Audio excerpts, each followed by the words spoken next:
সারি সারি বসে নানান ধরনের শাক দিয়ে ভাত খাচ্ছেন নারী ও শিশুরা। এটি শাকের উৎসব। গ্রামের নারীরা বাড়ির পাশের ক্ষেত খামার, ঝোপঝাড়, পুকুর পাড়, জমির আল থেকে শাক কুড়িয়ে রান্না করে নিয়ে এসেছে শাক পিতারি উৎসবে।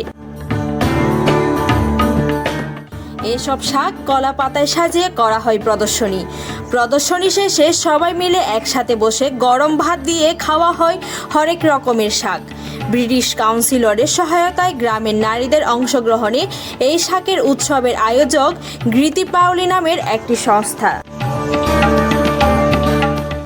ঠাকুরগাঁও সদর উপজেলায় সোনাপাতিলা গ্রামে ৯ জানুয়ারি আয়োজন করা হয় এই উৎসবে আসা এক শিক্ষার্থী জানালেন, তার গণনায় সেখানে ৮০ পদের রান্না করা শাক আনা হয়েছে।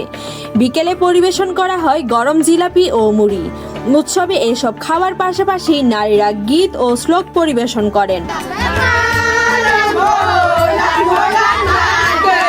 ছিল শাক লতা পাতা দিয়ে আঁকা ছেলে মেয়েদের ছবি প্রদর্শনী। এছাড়া বুনো শাকের নানান ধরনের গুণাবলীও বর্ণনা করেন প্রবীণরা। কীটনাশক ব্যবহার করায় দিন দিন প্রাকৃতিকভাবে বেড়ে ওঠা শাকের পরিমাণও কমছে। সে ভাবনা থেকে আয়োজনটি করা হয় বলে জানান আয়োজকরা। অংশগ্রহণকারীরা জানায়, ৪ বছর আগে ছোট পরিসরে এই উৎসব শুরু হলেও প্রতি বছর অংশগ্রহণকারীদের সংখ্যা বাড়ছে। আগামীতে আরও বড় পরিসরে আয়োজন করা হবে বলেও আশা প্রকাশ করেন তারা। Parna Chowdhury, news desk, Dhaka.